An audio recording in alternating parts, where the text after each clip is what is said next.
Chapitre 227. Jésus attend Judas de Kériote, qui est luxurieux. Nobé tout entière dort encore. C'est la première lueur du jour. L'aube, dans les lueurs apaisées de l'hiver, est d'une délicatesse de teintes irréelles.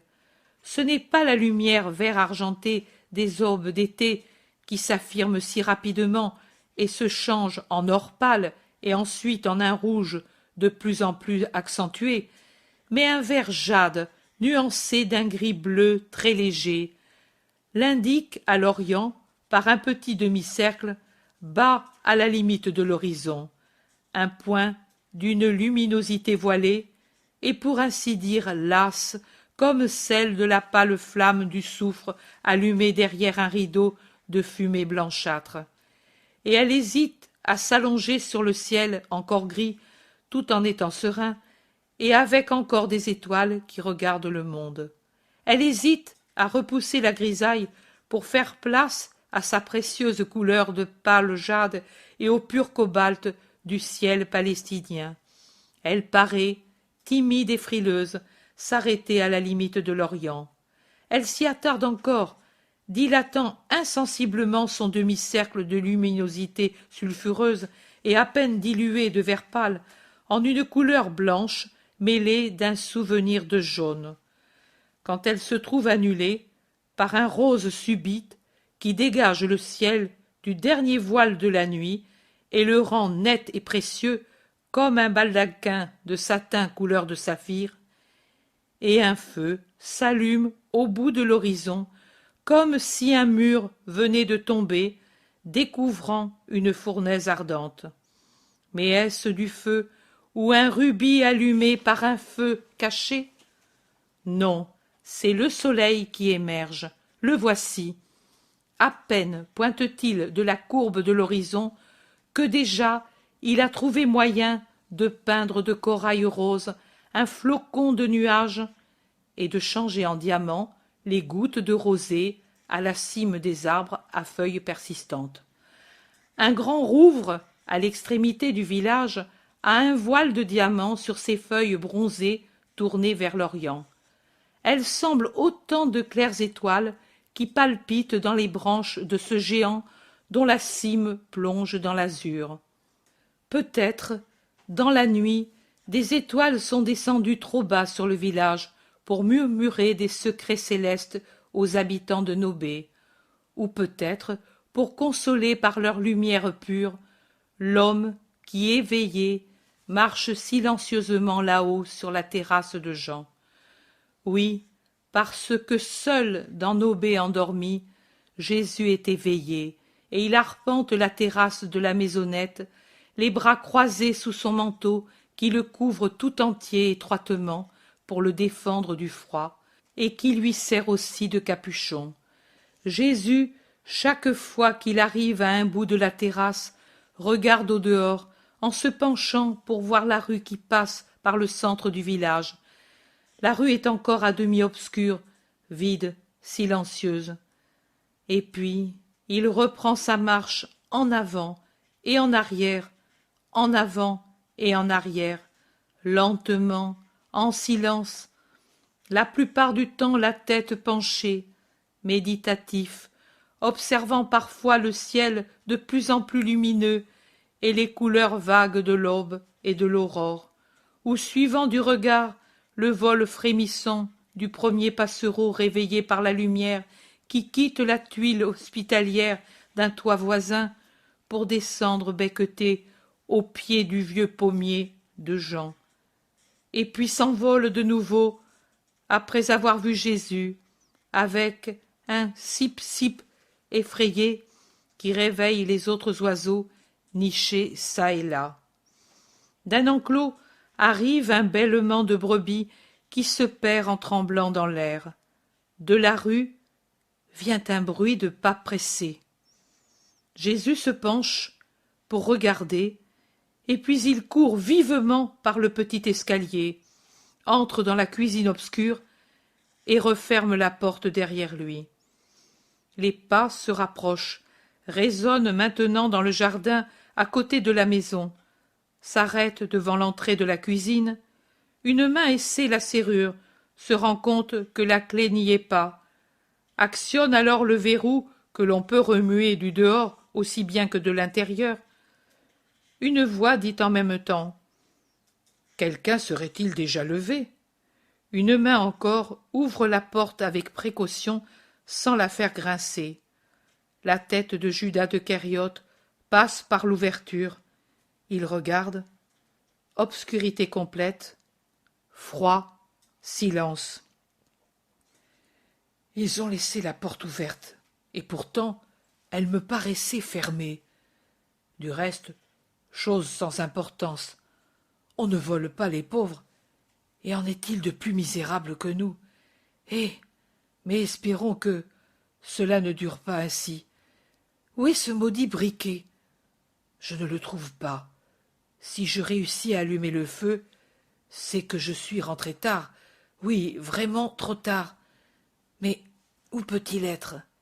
Il y a trop de mains à le toucher. Sur le foyer? Non. Sur la table? Non. Sur les bancs? Non. Sur l'étagère? Non plus. Oh, cette porte vermoulue grince quand on l'ouvre. Bois vermoulu, gonds rouillés. Tout est vieux, moisi, horrible ici. Ah, pauvre Judas. Et il n'y est pas. Il me faudra vraiment entrer chez le vieux. Tout en parlant, il est allé en tâtant çà et là, invisible dans l'ombre, prudent comme un voleur ou un oiseau de nuit, pour éviter les obstacles qui pourraient faire du bruit. Il se heurte contre un corps et il a un cri d'épouvante étouffé. Ne crains pas, c'est moi, et le briquet est dans ma main. Le voici. Allume, dit Jésus paisiblement. Toi, maître, que faisais-tu ici, seul, dans le noir, dans le froid? Il y aura beaucoup de malades, certainement, aujourd'hui, après le sabbat, et 2 jours de temps pluvieux, mais ils ne seront pas ici si tôt. Eux se mettent en marche des villes voisines seulement maintenant, car ce n'est seulement qu'à présent que l'on comprend qu'aujourd'hui il ne pleuvra pas. Le vent de la nuit a déjà essuyé les routes. Je le sais, mais allume. Il ne convient pas à des gens honnêtes de parler ainsi dans les ténèbres, mais c'est bon pour des voleurs, des menteurs, des luxurieux et des assassins. Les complices de mauvaises actions aiment les ténèbres. Moi, je ne suis le complice de personne. Moi non plus, maître. Je voulais préparer un bon feu, et c'est pour cela que je me suis levé de bonne heure. Que dis-tu, maître? Tu as murmuré entre tes lèvres, et je n'ai pas compris. Allume donc. Ah, j'ai vu ainsi qu'il fait beau, mais il fait froid. Tous auront plaisir à trouver un bon feu. Tu t'es levé en m'entendant remuer ici, ou à cause du vieux qui... Il a encore ses douleurs? Voilà, finalement, l'amadou et le briquet paraissent humides au point qu'ils ne voulaient pas faire d'étincelles. Ils sont trempés. Une petite flamme se lève de la mèche d'une lampe, petite, tremblante, mais suffisante pour voir les 2 visages, le visage pâle du Christ, le visage brun et imperturbable de Judas. Maintenant j'allume le feu. Tu es pâle comme un mort. Tu n'as pas dormi. Et à cause de ce vieillard, tu es trop bon. Jésus répond à Judas. C'est vrai, je suis trop bon, avec tout le monde, même avec ceux qui ne le méritent pas. Mais le vieillard le mérite, c'est un homme honnête, un cœur fidèle. Pourtant, ce n'est pas pour lui que j'ai veillé, mais pour un autre. C'est vrai, l'amadou et le briquet étaient humides, mais ce n'était pas à cause d'un bol renversé ou d'un autre liquide répandu accidentellement, mais à cause de mes larmes qui sont tombées dessus. C'est vrai. Il fait beau, mais froid, et le vent a ressuyé les routes, et vers l'aube pourtant la rosée est tombée. Touche mon manteau, il en est humide. Et puis l'aube est venue pour montrer le temps serein. La lumière est venue pour montrer une place vide. Et le soleil de l'aurore est venu pour faire briller la rosée sur les feuilles et les larmes sur les cils. C'est vrai, aujourd'hui il y aura beaucoup de malades, mais ce n'étaient pas eux que j'attendais. Je t'attendais toi, car c'est pour toi que j'ai veillé toute la nuit, c'est pour toi que, ne pouvant rester enfermé ici pour t'attendre, je suis monté sur la terrasse pour jeter au vent mon appel, pour montrer aux étoiles ma douleur, à l'aurore mes larmes. Ce n'est pas le vieillard malade, mais le jeune dévoyé, le disciple qui fuit le maître, l'apôtre de Dieu, qui préfère l'égout au ciel et le mensonge à la vérité, qui m'ont tenu debout toute la nuit pour t'attendre. Et quand j'ai entendu tes pas, je suis descendu ici pour t'attendre encore. Non plus ta personne, qui maintenant m'était proche et errait avec des mouvements de voleur dans la cuisine obscure, mais ton sentiment. J'ai attendu une parole, et tu n'as pas su la dire quand tu m'as senti debout contre toi. Celui auquel tu es en train de vendre ton esprit ne t'a donc pas averti que je savais? Mais non, il ne pouvait t'avertir, ni te suggérer la seule parole que tu pouvais, que tu devais dire si tu avais été injuste. Et il t'a suggéré des mensonges que je ne demandais pas, inutiles, offensants plus encore que ta fugue nocturne. Il te les a suggérés en ricanant, content de t'avoir fait descendre un autre degré et de m'avoir donné une autre douleur. C'est vrai, il viendra beaucoup de malades, mais le plus grand malade ne viendra pas son médecin, et le médecin lui-même est malade de douleur pour ce malade qui ne veut pas guérir. C'est vrai, tout est vrai, même que j'ai murmuré un mot que tu n'as pas compris. Après ce que je t'ai dit, tu le devines? Jésus a parlé à voix basse, mais si incisive et si douloureuse, et en même temps si sévère, que Judas, qui au premier mot était souriant, bien droit, effronté, tout près de Jésus, s'est peu à peu retiré et rétracté, comme si chaque mot avait été un coup, alors que Jésus s'est toujours plus redressé, vraiment juge et vraiment tragique dans son attitude douloureuse. Judas, bloqué maintenant entre une huche et le coin du mur, murmure « Mais je ne sais. » « Non. Eh bien, je te le dis, car je ne crains pas de dire ce qui est vrai. Menteur, voilà ce que je t'ai dit.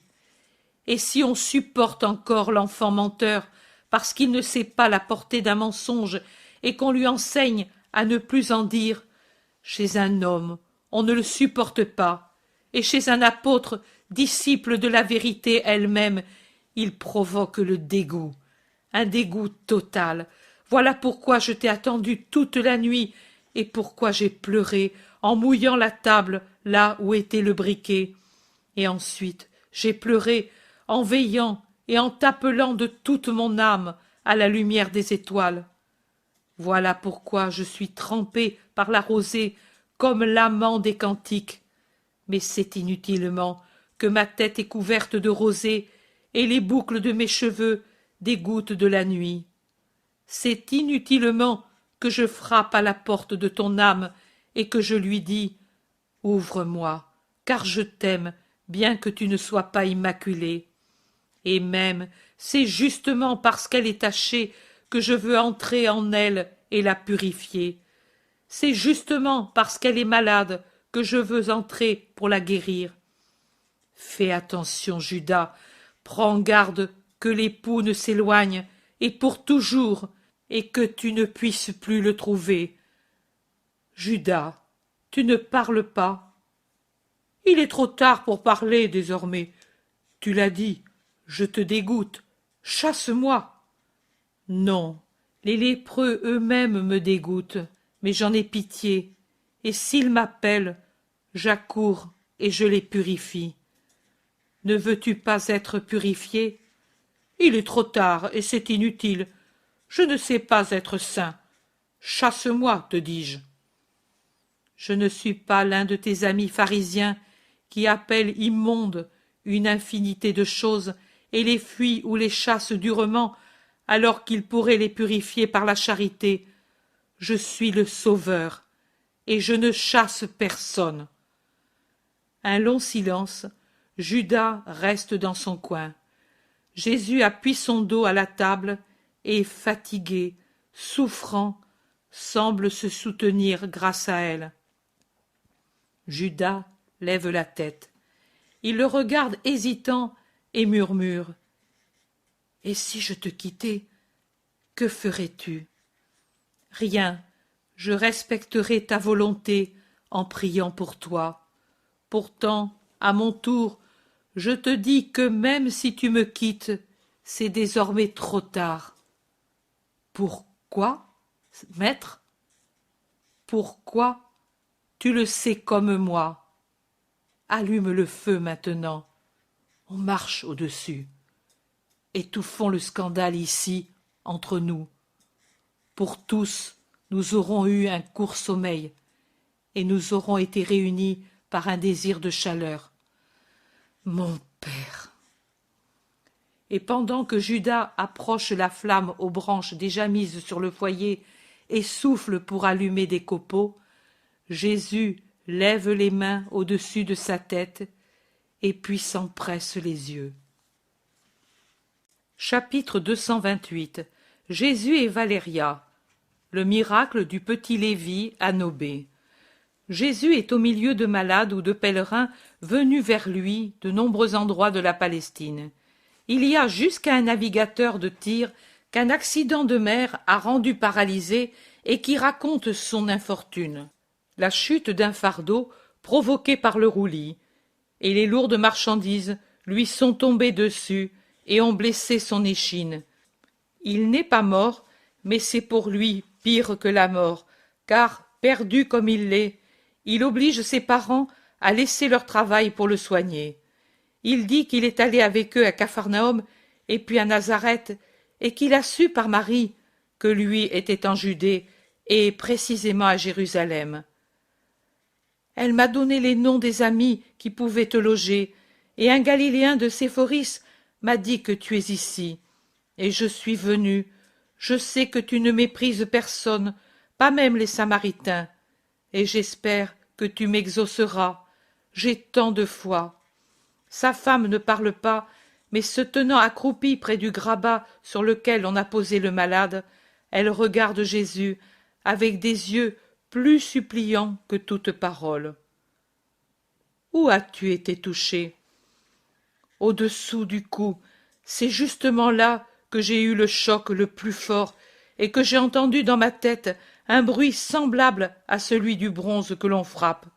Ensuite, il a fait place au continuel mugissement d'une mer en tempête, et des lumières de toutes couleurs se sont mises à danser devant moi.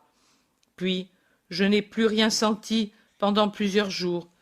Nous naviguions dans les eaux de Saint-Iome, et je me suis retrouvé à la maison, je ne sais comment, et j'ai retrouvé le mugissement dans la tête et les lumières dans les yeux pendant des jours et des jours. Puis cela a passé, mais les bras sont restés morts, et de même les jambes. Un homme fini à 40 ans, et j'ai 7 enfants, Seigneur. Femme, soulève ton mari, et découvre l'endroit qui a été frappé. La femme obéit sans parler. Par des mouvements adroits et maternels, aidée par celui qui est venu avec elle, je ne sais si c'est son frère ou son beau-frère, elle passe un bras sous les épaules de son mari, alors que de l'autre main, elle soutient la tête, et avec la délicatesse avec laquelle on tournerait un nouveau-né, elle soulève le corps lourd de son siège. Une cicatrice encore rouge indique l'endroit du principal choc. Jésus se penche. Tout le monde allonge le cou pour regarder. Jésus appuie la pointe des doigts sur la cicatrice en disant « Je veux ». L'homme a une secousse comme si un courant électrique l'avait touché et pousse un cri « Quel feu !» Jésus détache les doigts des vertèbres blessées et il dit « Lève-toi ». L'homme ne se le fait pas dire 2 fois. Appuyé sur son siège, ses bras inertes depuis des mois, se secouer pour se dégager de ceux qui le soutiennent, jeter ses jambes en bas du brancard et se mettre debout, c'est fait en beaucoup moins de temps que je n'en ai employé pour décrire les phases du miracle. La femme crie, le parent crie, l'homme guéri lève les bras au ciel, rendu muet par la joie.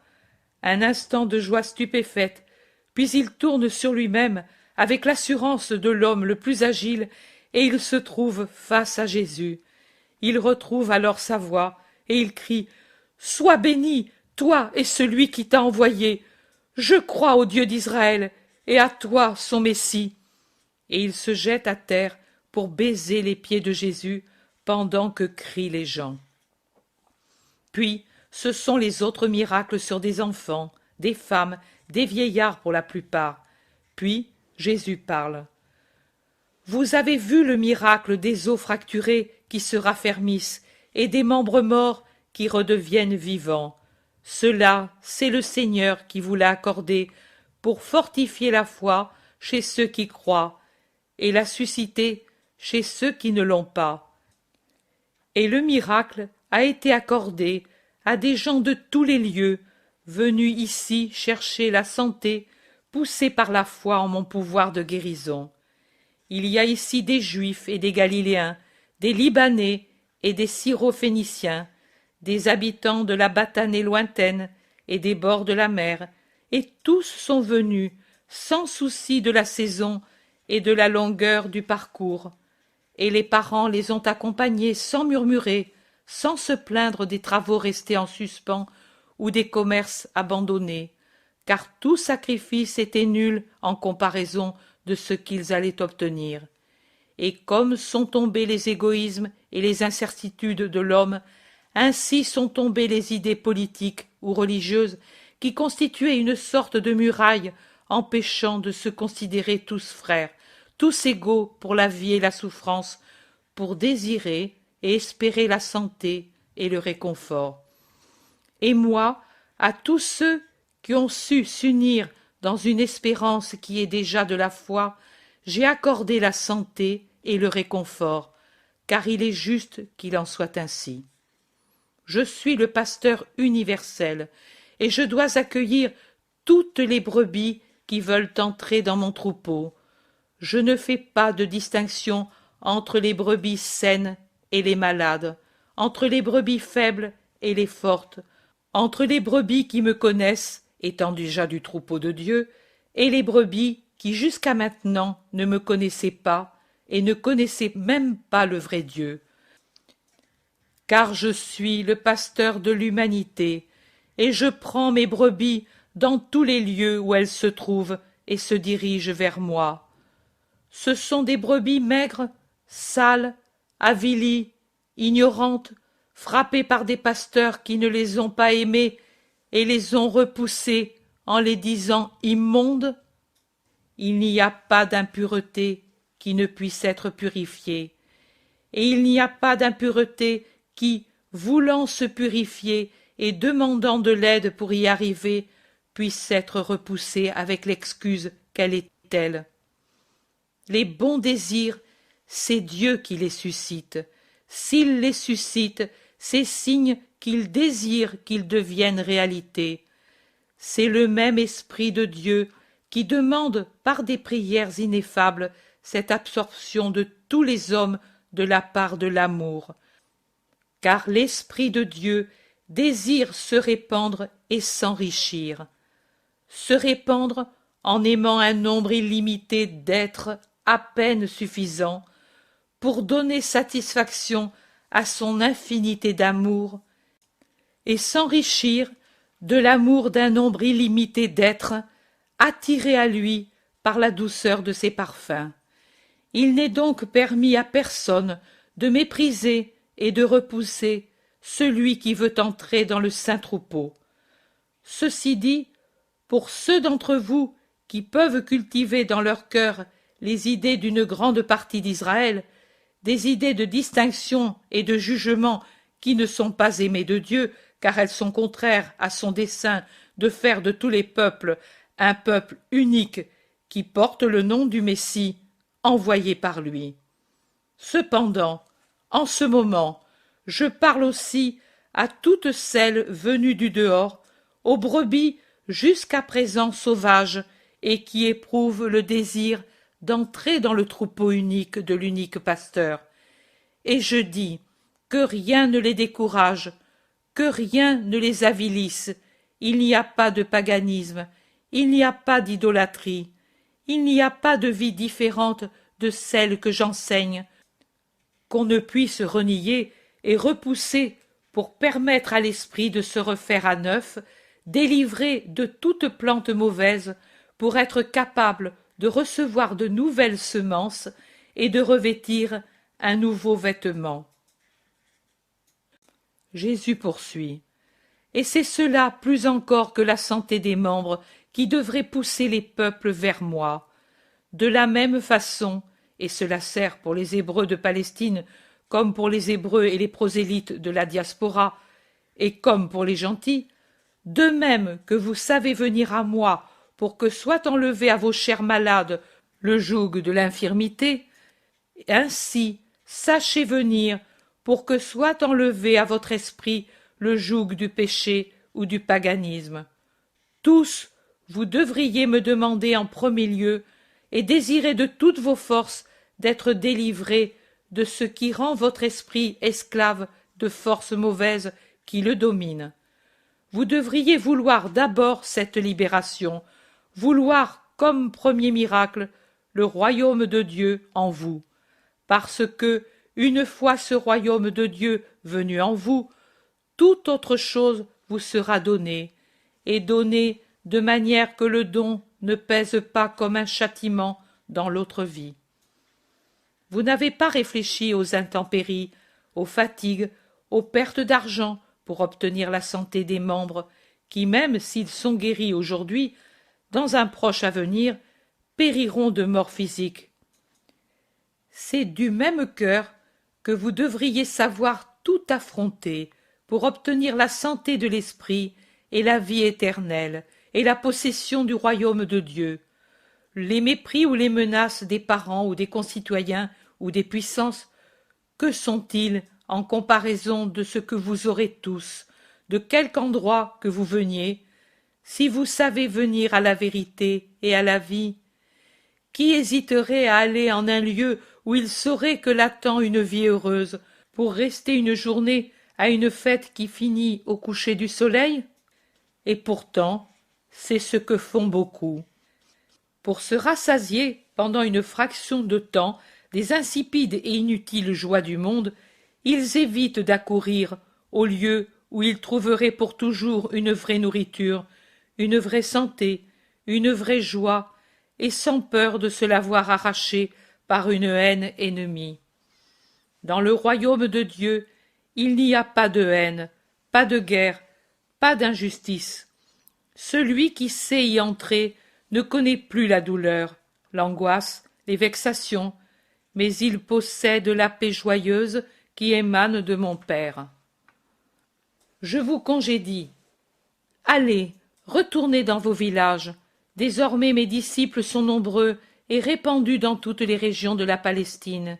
Écoutez-les, si vous voulez connaître ma doctrine et être prêts pour le jour de la décision de laquelle dépendra la vie éternelle d'un grand nombre. Je vous donne ma paix pour qu'elle vienne avec vous. Et Jésus, après avoir béni la foule, rentre dans la maison.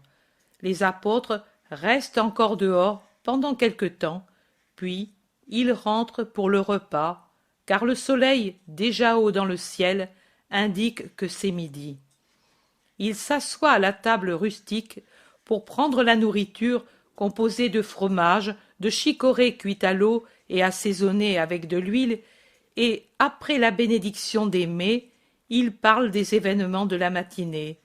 Il se félicite que le nombre des disciples qui évangélisent soit désormais tel que le maître soit soulagé de la fatigue de parler continuellement dans les conditions de fatigue où il se trouve.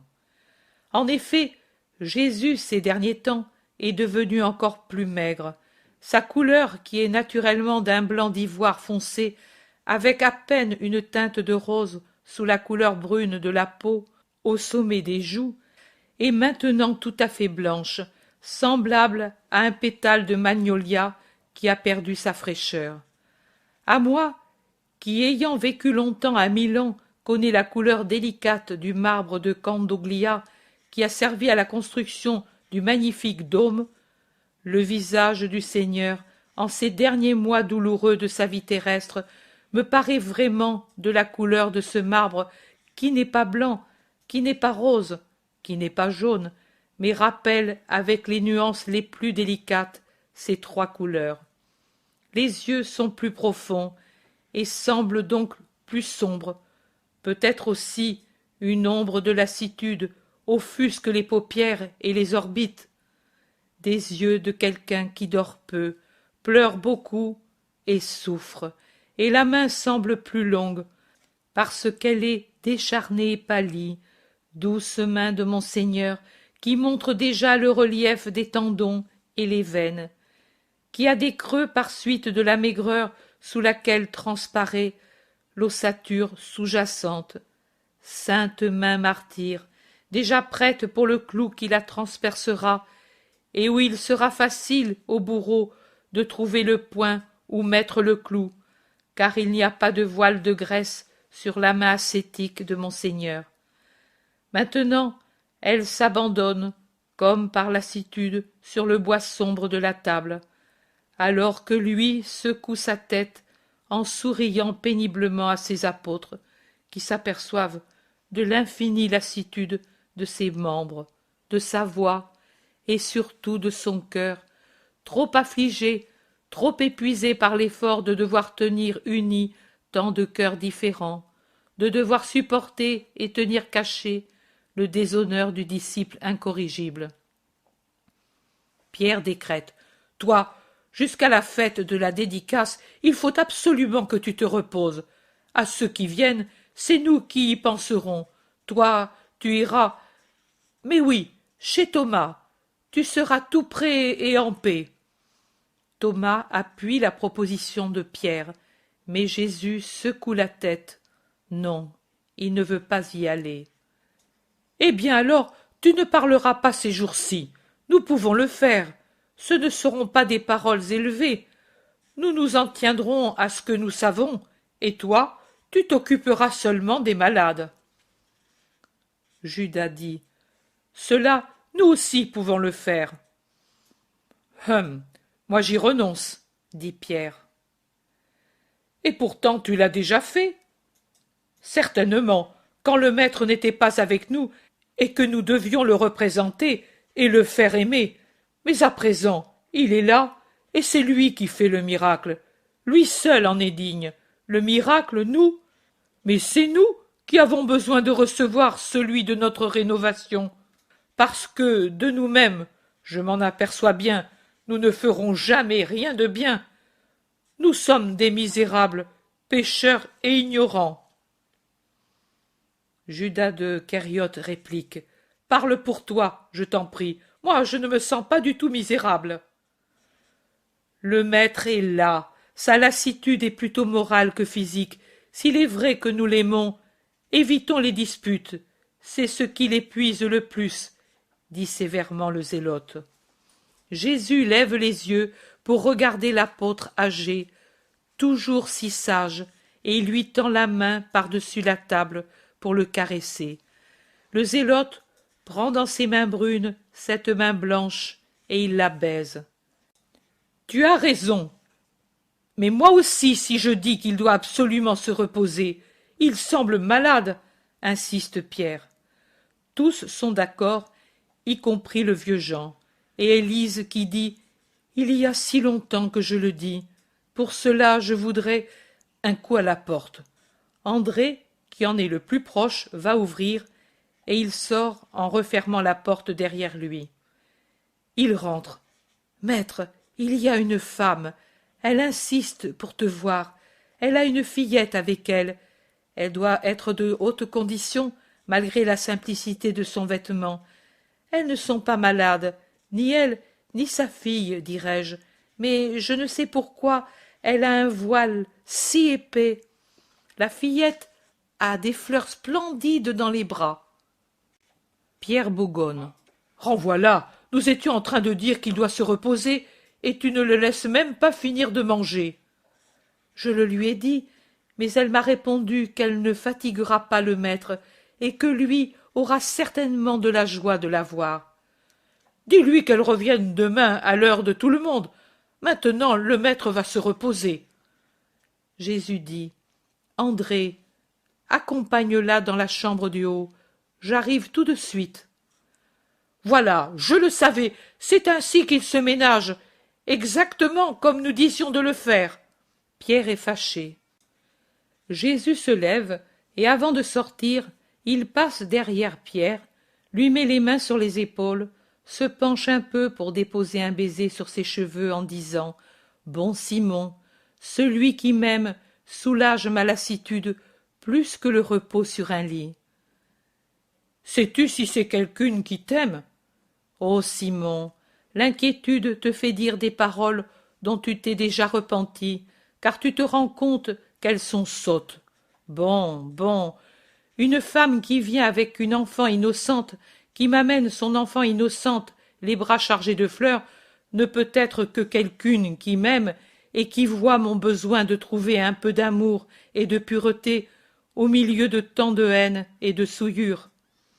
Et il s'en va ensuite en montant l'escalier de la terrasse, alors qu'André, une fois sa mission accomplie, rentre dans la cuisine. La femme est sur la porte de la pièce supérieure, grande, élancée, sous un lourd manteau gris, le visage voilé par une toile de soie ivoire qui descend de la capuche fermée autour de son visage. La fillette, une enfant encore, car elle peut avoir au maximum 3 ans, a un petit vêtement de laine blanche et une cape blanche aussi, avec la capuche. Mais la capuche a glissé en arrière de ses boucles d'une délicate couleur châtain clair, car la petite regarde la femme en levant son petit visage qui émerge des fleurs qu'elle serre étroitement dans ses bras.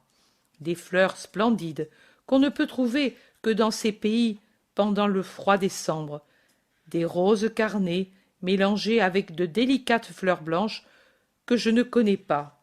Je ne suis pas très forte en floriculture. Jésus a à peine posé le pied sur la terrasse qu'il s'entend saluer par la petite voix de l'enfant qui court à sa rencontre, poussé par la femme, en disant « Ave Domine Jésus !»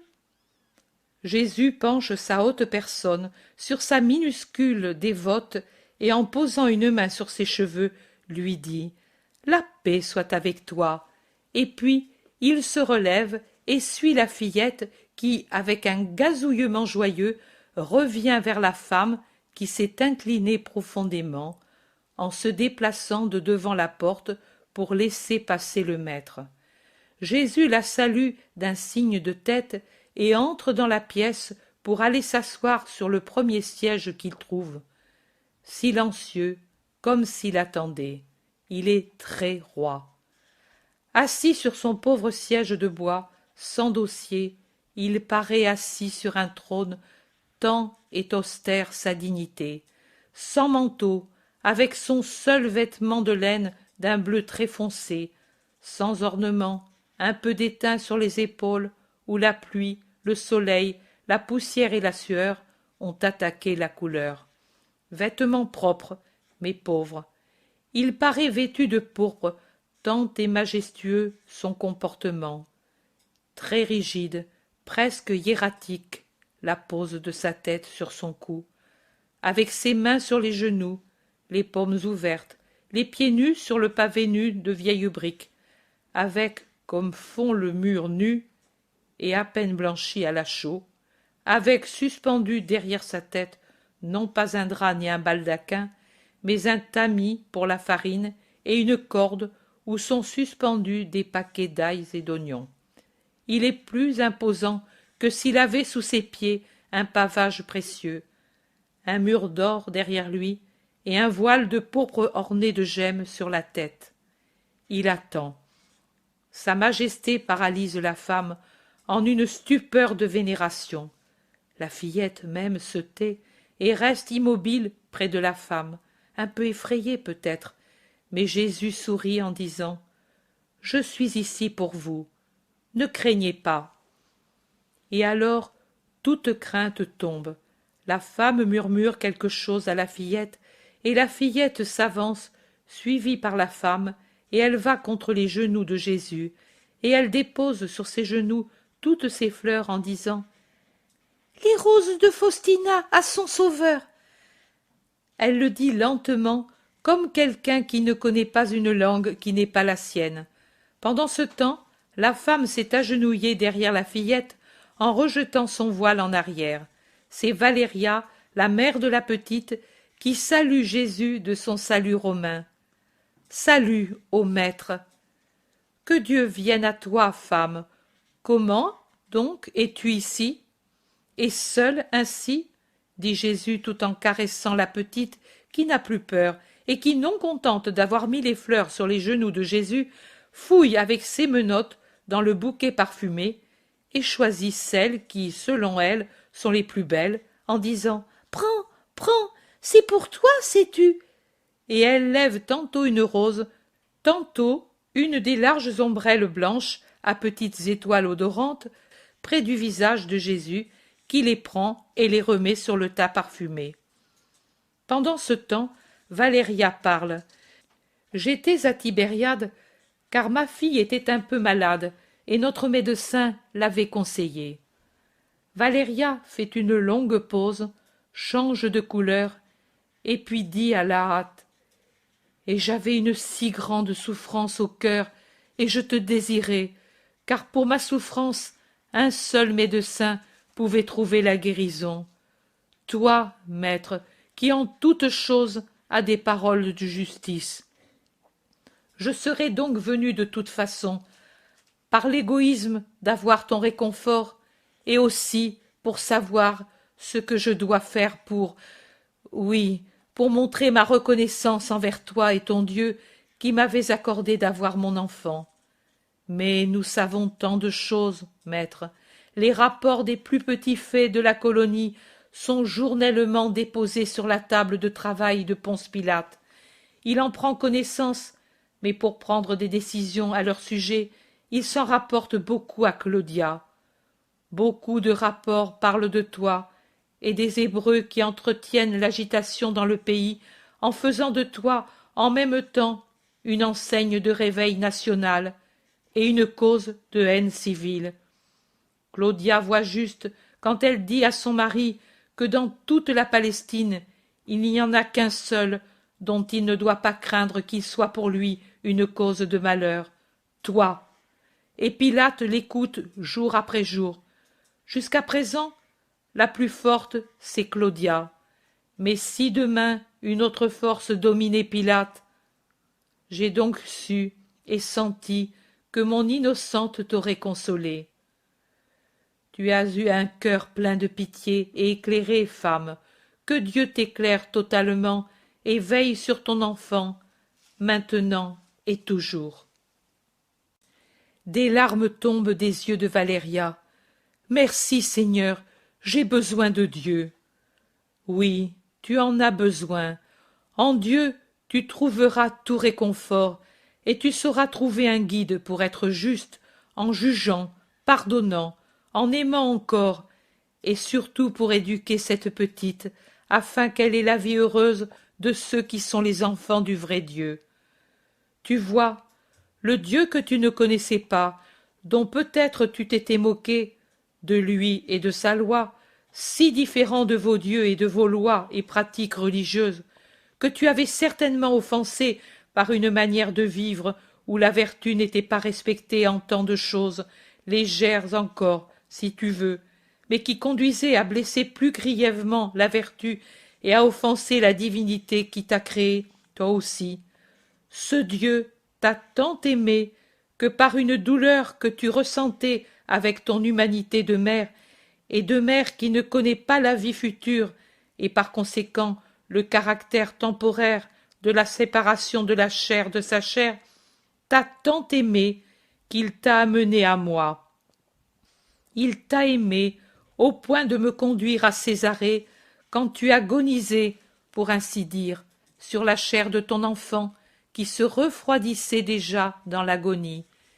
Il t'a tant aimé qu'il te l'a rendu, afin que tu aies toujours présente à ton esprit la bonté et la puissance du Dieu vrai, et que tu possèdes un frein contre la licence païenne, et un réconfort dans toutes tes douleurs de femme mariée.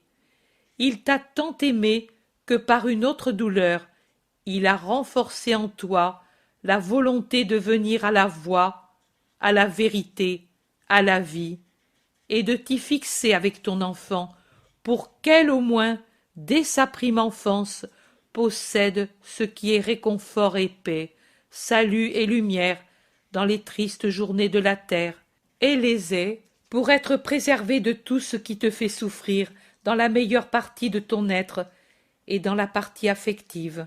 La première, instinctivement bonne et incapable de supporter la sombre boue où elle est obligée de vivre. La seconde, désordonnée dans sa bonté. C'est que dans tes affections, tu es païenne, ô femme. Ce n'est pas ta faute, c'est la faute du siècle où tu vis et de la gentilité dans laquelle tu as grandi.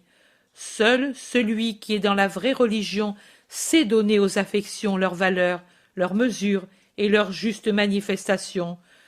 Toi, mère ignorante de la vie éternelle, tu as aimé ta petite d'une manière désordonnée, et en la voyant mourir, tu te révoltais désespérément contre cette perte, rendue folle par la mort qui allait survenir, comme quelqu'un qui voit saisi par un fou l'être qui lui est le plus cher et le voit suspendu au-dessus d'un abîme du fond duquel il ne pourrait revenir s'il y tombait, et ne pourrait pas même être rapporté comme froide dépouille au baiser de son amour. Ainsi tu voyais ta Fausta déjà suspendue au-dessus de l'abîme du néant. Pauvre mère, qui n'aurait plus eu sa fille, ni dans sa chair, ni dans son esprit. Le néant, la fin inexorable qu'est la mort pour ceux qui ne croient pas à la vie spirituelle. Toi, épouse païenne, aimante, fidèle, tu as aimé dans ton époux le Dieu terrestre d'un amour charnel, ton beau Dieu qui se faisait adorer par toi en abaissant ta dignité d'égale à une servilité d'esclave. Que la femme soit soumise à son mari, humble, fidèle, chaste, oui. Lui, l'homme, est le chef de la famille, mais chef ne veut pas dire despote. Chef ne veut pas dire maître capricieux auquel est permis tout caprice, non seulement sur la chair, mais sur la meilleure partie de l'épouse. Vous dites « Où toi, Caius ?» Là, moi, Caïa. Pauvre femme d'un lieu où la licence se trouve jusque dans les histoires de vos dieux, celles d'entre vous qui ne sont pas d'une impudicité effrénée, comment pouvez-vous être là où sont vos époux? Il est inévitable qu'une femme qui n'est pas licencieuse et corrompue se détache avec dégoût et éprouve une douleur vraiment atroce, comme si des fibres se déchiraient, un effroi, un écroulement de tout le culte envers le mari contemplé jusque-là comme un dieu, quand elle découvre que celui qu'elle adorait comme un dieu est un être misérable, dominé par une animalité brutale, licencieux, adultère, distrait, indifférent, qui se moque des sentiments et de la dignité de son épouse. Ne pleure pas, moi aussi je sais tout, et même sans avoir besoin des rapports des centurions. Ne pleure pas, femme. Apprends au contraire à aimer ton mari dans l'ordre. Je ne peux plus l'aimer, il ne le mérite plus. Je le méprise.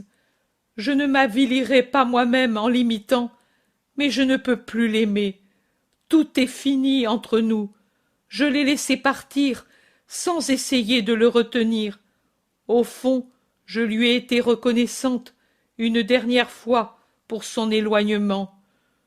Je ne le rechercherai pas. Du reste, quand donc a-t-il été pour moi un compagnon? Une fois tombé le bandeau de mon adoration, je me rappelle maintenant et je juge ses actions. Était-il peut-être avec mon cœur quand je pleurais de devoir le suivre ici, en quittant ma mère malade et ma patrie, alors que j'étais nouvelle épouse et près d'enfanter? Lui, avec ses amis, riait, fat de mes larmes et de mes nausées, m'avertissant seulement de ne pas salir son vêtement.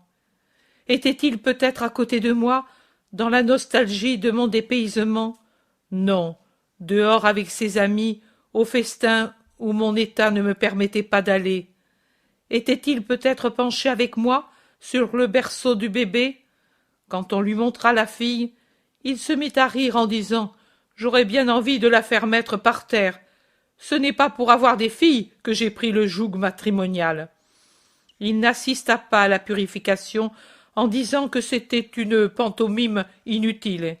Et parce que la petite pleurait, il dit en sortant qu'on lui donne le nom de Libitina et qu'elle soit consacrée à la déesse. Et quand Fausta fut mourante, partagea-t-il mon angoisse? Où était-il la nuit qui précéda ta venue? Dans la maison de Valérien, à un banquet. Mais je l'aimais, c'était, tu as dit, juste, mon Dieu. Tout me paraissait bon, juste en lui. Il me permettait de l'aimer, et j'étais l'esclave, la plus esclave de ses volontés. Sais-tu pourquoi il m'a écarté de lui? Je le sais, parce que dans ta chair, l'âme s'est réveillée, et que tu n'étais plus une femelle, mais une femme. C'est ainsi, j'ai voulu faire de ma maison une maison vertueuse, et lui s'est fait envoyer à Antioche près du consul, en m'imposant de ne pas le suivre, et il a emmené avec lui ses esclaves favorites. Oh, je ne le suivrai pas. J'ai ma fille, j'ai tout. Jésus dit à Valéria, « Non, tu n'as pas tout. Tu as une partie, une petite partie du tout, ce qui te sert à être vertueuse. Le tout, c'est Dieu. Ta fille ne doit pas être une raison d'injustice envers le tout, mais de justice. Pour elle et avec elle, tu as le devoir d'être vertueuse.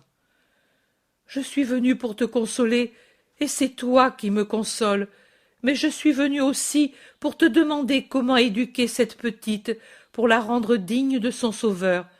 J'avais pensé me faire votre prosélyte, et de la faire telle, elle aussi. Et ton mari? Oh, tout est fini avec lui. Non, tout commence. Tu es toujours son épouse. Le devoir d'une bonne épouse est de rendre bon son conjoint. Il dit qu'il veut divorcer, et il le fera certainement. Pour cela, et il le fera. Mais il ne l'a pas encore fait, et tant qu'il ne l'a pas fait, tu es son épouse, même d'après votre loi. Et comme telle, tu as le devoir de rester comme épouse à ta place. Ta place est celle de seconde pour ton mari dans la maison, près de ta fille, en présence des serviteurs et du monde. Tu penses, lui a donné le mauvais exemple. C'est vrai, mais cela ne te dispense pas de donner, toi, un exemple de vertu. Lui s'en est allé, c'est vrai. Toi, prends sa place auprès de ta fille et des serviteurs. Tout ne mérite pas des reproches dans vos coutumes. Quand Rome était moins corrompue, ses femmes étaient chastes, laborieuses, et elles servaient la divinité par une vie de vertu et de foi. Même si leur condition misérable de païennes les faisait servir des faux dieux, l'idée était bonne. Elles donnaient leur vertu à l'idée de la religion, au besoin d'un respect pour une religion, pour une divinité dont le vrai nom leur était inconnu, mais dont elles sentaient l'existence et qui était plus grand que l'Olympe licencieux, que les divinités avilies qui le peuplaient selon les légendes mythologiques. Inexistant votre Olympe, inexistants vos dieux, mais vos vertus antiques étaient le fruit de la conviction vraie qu'il fallait être vertueux pour pouvoir être regardé avec amour par les dieux. Elles étaient le fruit du devoir que vous aviez le sentiment d'avoir envers les divinités que vous adoriez.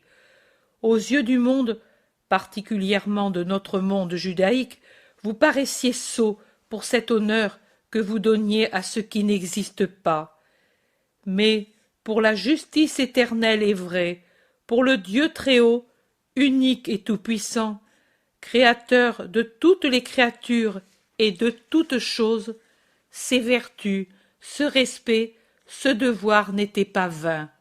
Le bien est toujours le bien, la foi a toujours valeur de foi, la religion a toujours valeur de religion, si celui qui les suit et les pratique est convaincu d'être dans le vrai. Je t'exhorte à imiter vos antiques femmes, castes, laborieuses et fidèles, en restant à ta place, colonne et lumière dans ta maison et de ta maison. Ne crois pas que les serviteurs aient pour toi moins de respect parce que tu es resté seul. Jusqu'à présent, ils t'ont servi par crainte et parfois avec un sentiment caché de haine et de révolte. Dorénavant, ils te serviront avec amour. Les malheureux aiment ceux qui sont malheureux. Tes esclaves connaissent la douleur. Ta joie était pour eux un aiguillon amer. Tes peines, en te dépouillant du froid éclat de maîtresse, au sens le plus odieux du mot, te revêtiront d'une lumière chaude de pitié. Tu seras aimée, Valéria, et par Dieu, et par ta fille, et par tes serviteurs.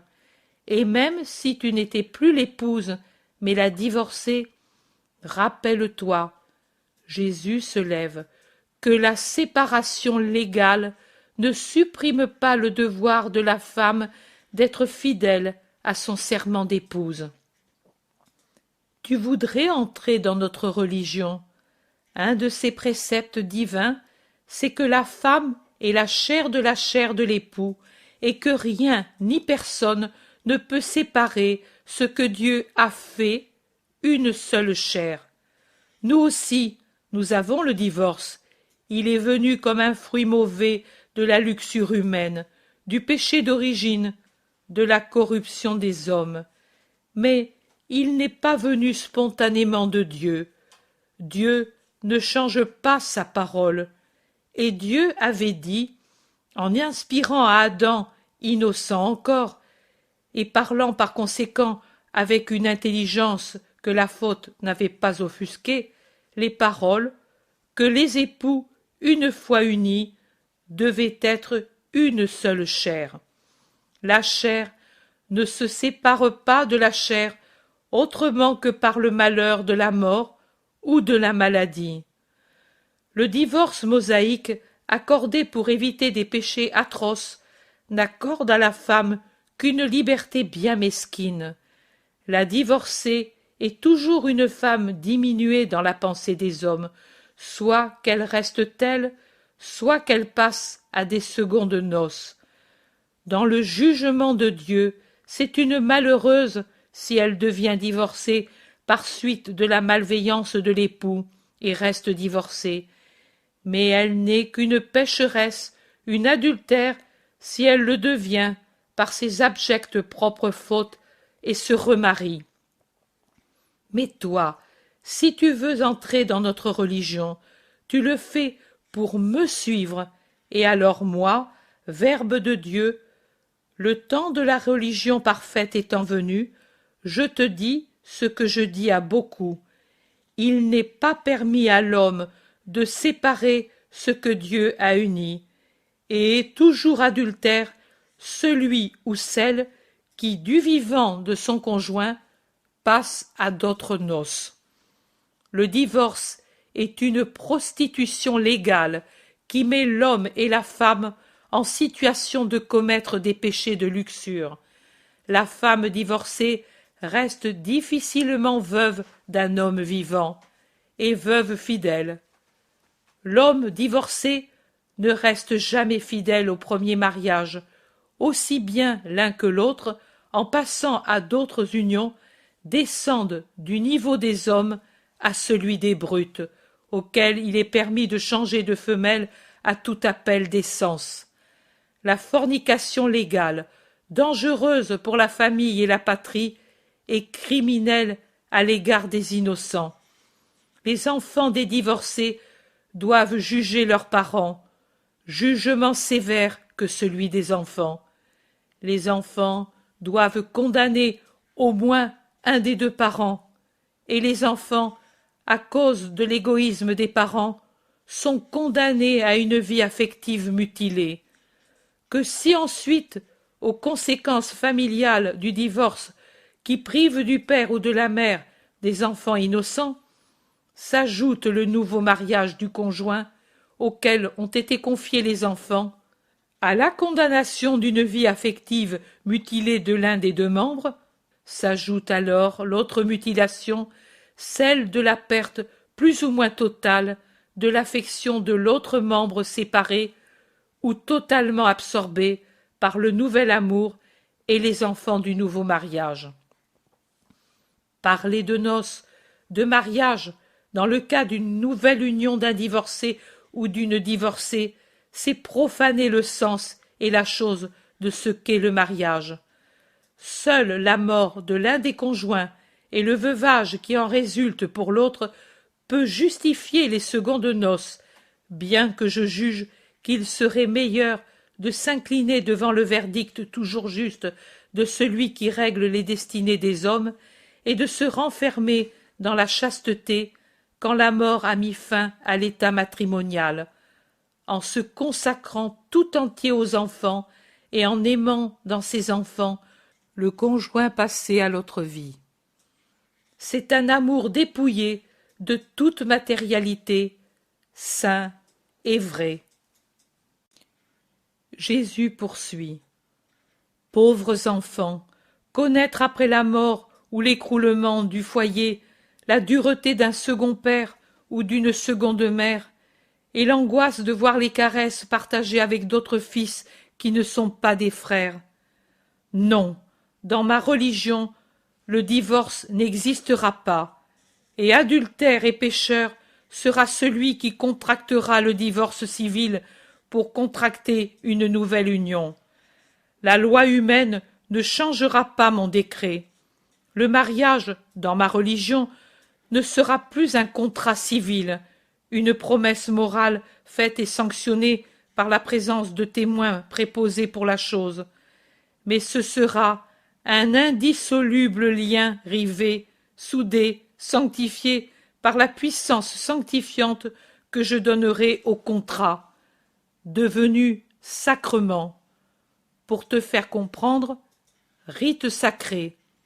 Ce pouvoir aidera à pratiquer saintement tous les devoirs matrimoniaux, mais il sera aussi l'affirmation de l'indissolubilité du lien.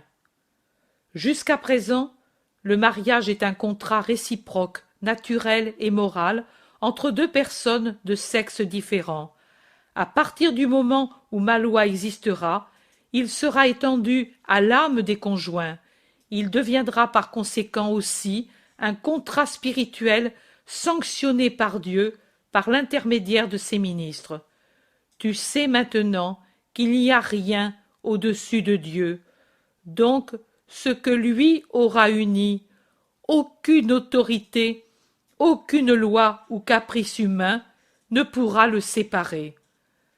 Le « où tu es, Caius, je serai moi, Caïa » de votre rite se perpétue dans l'au-delà, dans notre rite, dans mon rite, car la mort n'est pas la fin, mais la séparation temporaire de l'époux et de l'épouse, et le devoir d'aimer dure aussi au-delà de la mort. C'est pour cela que je dis que je voudrais la chasteté chez les veufs. Mais l'homme ne sait pas être chaste. Et c'est aussi pour cela que je dis que les conjoints ont le devoir de s'améliorer l'un l'autre. Ne hoche pas la tête, tel est le devoir, et il faut accomplir ce devoir si on veut vraiment me suivre. Tu es dur aujourd'hui, maître. Non, je suis maître, et j'ai en face de moi une créature qui peut grandir dans la vie de la grâce. Si tu n'étais pas ce que tu es, je t'imposerais moins, mais tu as une bonne trempe, et la souffrance purifie et trempe toujours plus ton métal.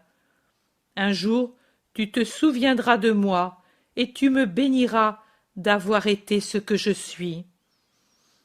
Mon mari ne reviendra pas en arrière, et toi, tu iras de l'avant. En tenant par la main ton innocente, tu marcheras sur le chemin de la justice sans haine, sans vengeance, et aussi pourtant sans attente inutile et sans regret pour ce qui est perdu. Tu le sais alors que je l'ai perdu. Je le sais, mais ce n'est pas toi qui l'as perdu, c'est lui qui t'a perdu. Il ne te méritait pas. Maintenant, écoute, c'est dur. Oui, tu m'as apporté des roses et des sourires innocents pour me consoler. Moi, je ne puis que te préparer à porter la couronne d'épines des épouses abandonnées. Mais réfléchis. Si le temps pouvait revenir en arrière et te ramener à ce matin où Fausta était mourante, et si ton cœur était mis dans l'alternative de choisir entre ta fille et ton mari, devant nécessairement perdre l'un des deux, toi, que choisirais-tu? La femme réfléchit, pâle mais courageuse dans sa souffrance après les quelques larmes qu'elle a versées au début du dialogue. Puis elle se penche sur sa petite qui est assise sur le pavé et s'amuse à mettre des fleurettes blanches autour des pieds de Jésus. Elle la prend, l'embrasse et crie « C'est elle que je choisirai, car à elle je puis donner mon cœur et la faire grandir comme j'ai appris que l'on doit vivre, mon enfant, et être unie aussi au-delà de la vie, moi toujours sa mère, elle toujours ma fille. » Et elle la couvre de baisers, alors que la petite se serre à son cou, tout amour et sourire. Dis-moi, oh dis-moi, maître, toi qui apprends à vivre en héros, comment l'élever pour être toutes les deux dans ton royaume? Quelles paroles, quelles actions lui enseigner? Il n'est pas besoin de paroles ni d'actes particuliers. Sois parfaite pour qu'elle reflète ta perfection. Aime Dieu et le prochain pour qu'elle apprenne à aimer. Vis sur la terre avec tes affections en Dieu. Elle t'imitera, ainsi pour l'instant. Plus tard, mon Père qui vous a aimé d'une manière spéciale pourvoira à vos besoins spirituels, et vous deviendrez sage dans la foi qui portera mon nom. C'est tout ce qu'il y a à faire. Dans l'amour de Dieu, tu trouveras tout frein contre le mal. Dans l'amour du prochain, tu auras une aide contre l'accablement de la solitude. Et enseigne à pardonner, à toi-même et à ton enfant. Comprends-tu ce que je veux dire?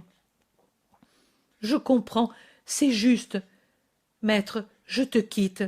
Bénis une pauvre femme, qui est plus pauvre qu'une mendiante qui a son compagnon fidèle. Où es-tu maintenant? À Jérusalem?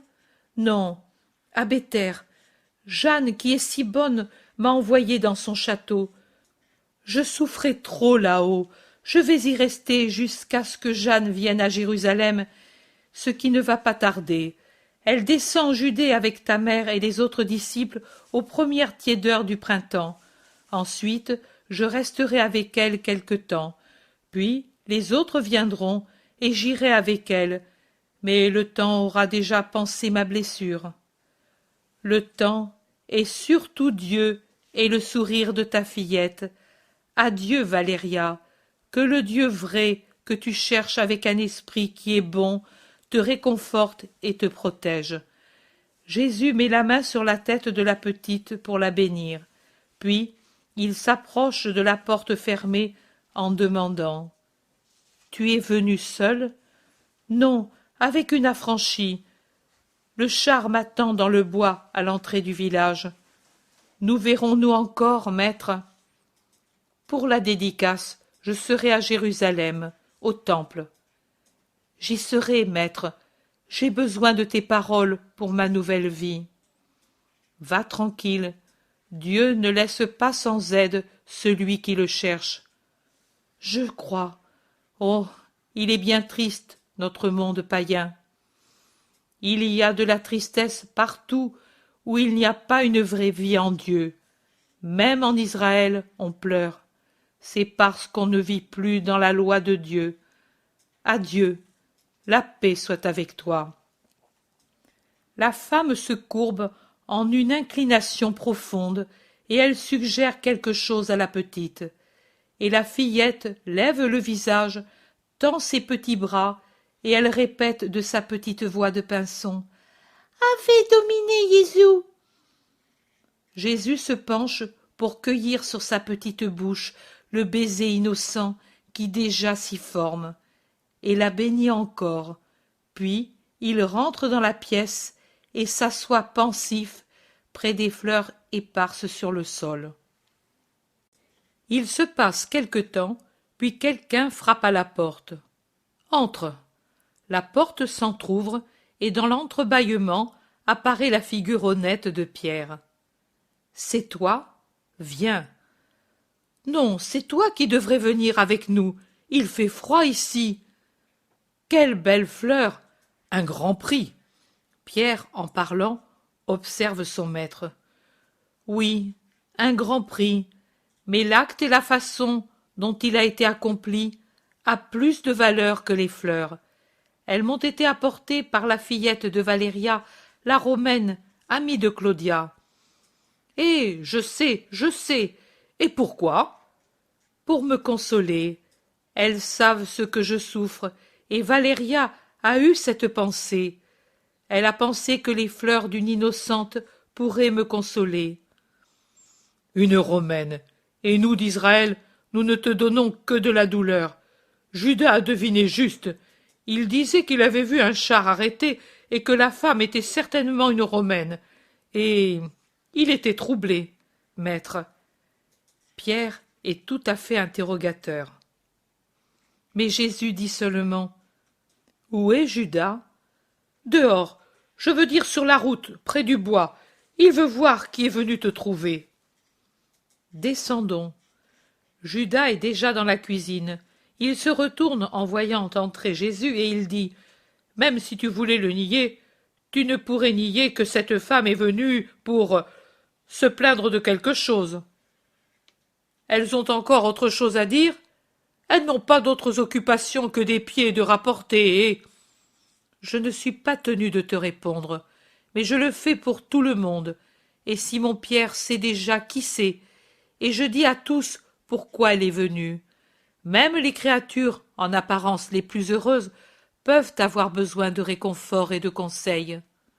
André, monte pour prendre les fleurs apportées par la fillette, et porte-les au petit Lévi. Pourquoi ? Parce qu'il est mourant. Il est mourant ? Mais moi je l'ai vu à l'heure de tierce, et il était bien portant, dit Barthélemy stupéfait. Il était en bonne santé. Avant le soir, il sera mort. S'il est si mal, il ne jouira pas des fleurs. Non, mais dans la maison effarée, les fleurs envoyées par le Sauveur diront une parole lumineuse. Jésus s'assoit alors que tous parlent de la fragilité de la vie, et Élise met son manteau en disant « Je vais moi aussi avec André, cette pauvre mère !» On voit André et Élise qui s'éloignent avec les fleurs dans leurs mains. Jésus se tait. Judas aussi se tait, indécis. Jésus est silencieux, mais pas sévère. Judas lui tourne autour, aiguillonné par le désir de savoir par l'angoisse torturante de quelqu'un qui n'a pas la conscience en paix. Mais il finit par attirer Pierre à part pour l'interroger. Il se rassure après avoir parlé avec Pierre, et il va piquer Matthieu, qui écrit tranquillement sur un coin de la table. André revient en courant. Il parle, essoufflé. « Maître, l'enfant est vraiment mourant. À l'improviste, on dirait des fous. Mais quand Élise a dit « c'est le Seigneur qui les envoie », et moi je croyais qu'il comprenait, pour le lit funèbre. La mère et le père, en même temps, ont dit « Oh, c'est vrai, cours l'appeler, il le guérira. » La parole de la foi. Allons. Et Jésus sort presque en courant. Naturellement, tout le monde le suit, même le vieux Jean, tout en boitant, derrière tout le monde. La maison est au bout du village, mais Jésus y arrive bientôt et se fraye un passage parmi les gens qui encombrent la porte ouverte. Il va droit à une pièce au fond de l'entrée, car c'est une maison vaste qui a beaucoup d'habitants, peut-être frères entre eux. Dans la pièce, penchés sur le lit improvisé, le père et la mère et Élise. Ils ne voient Jésus que quand il dit « La paix à cette maison ». Alors les malheureux parents quittent le lit et se jettent aux pieds de Jésus. Élise seule reste où elle est, occupée à frictionner avec des substances aromatiques les membres qui se refroidissent. Le petit est vraiment à toute extrémité.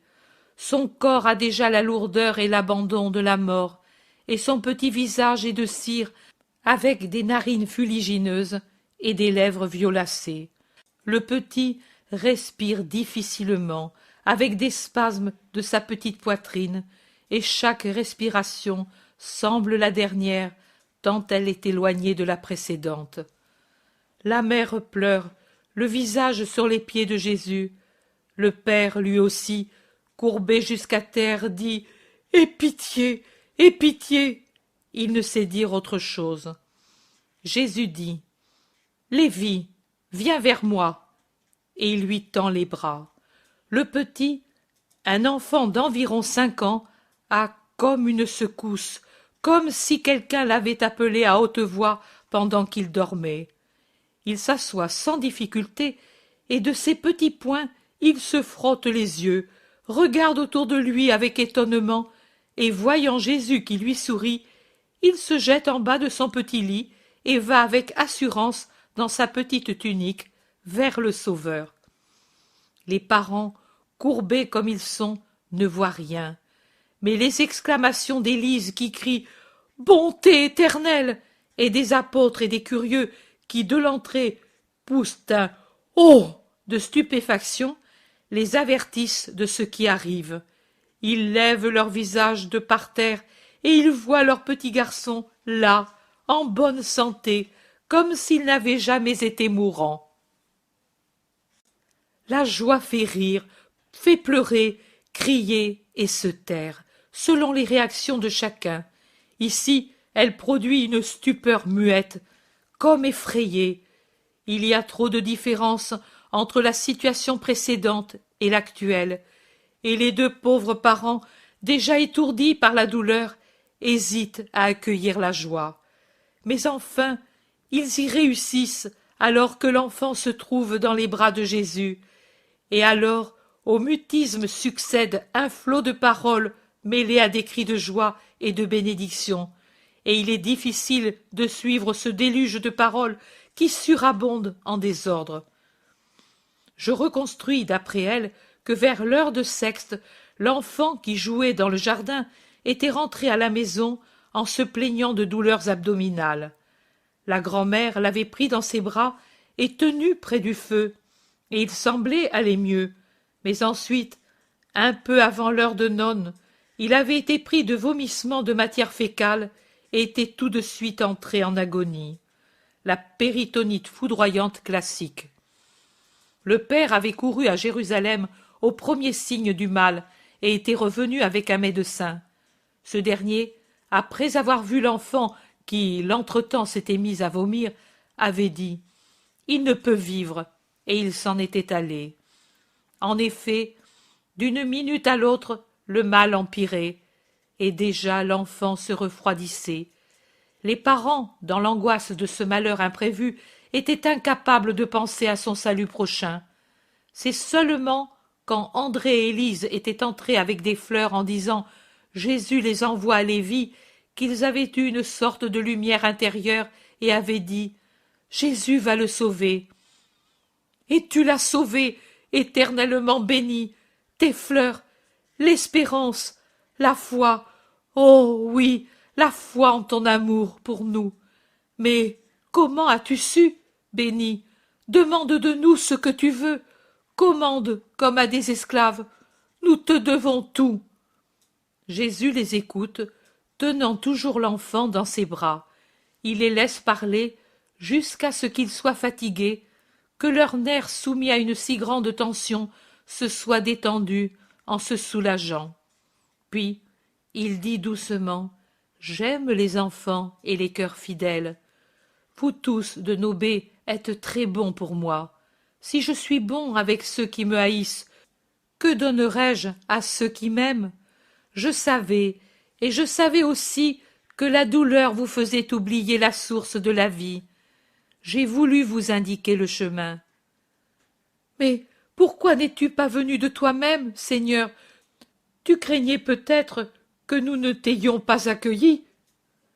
Non, je savais que vous m'auriez accueilli avec amour, mais parmi ceux qui sont autour de nous, il y avait quelqu'un qui avait besoin de se persuader que je n'ignore rien de ce qui concerne les hommes et l'état des cœurs.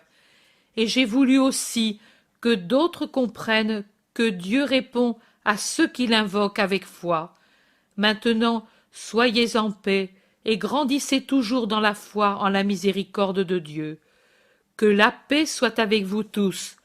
Adieu, Lévi. Va trouver ta mère maintenant. Adieu, femme.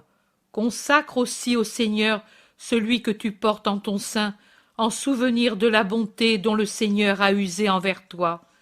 Adieu, homme. Conserve ton esprit dans la justice.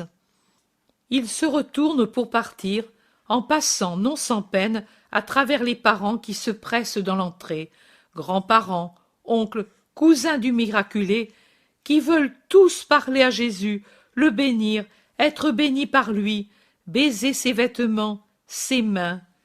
Et puis, après la nombreuse parenté, ce sont les gens du village qui veulent faire la même chose.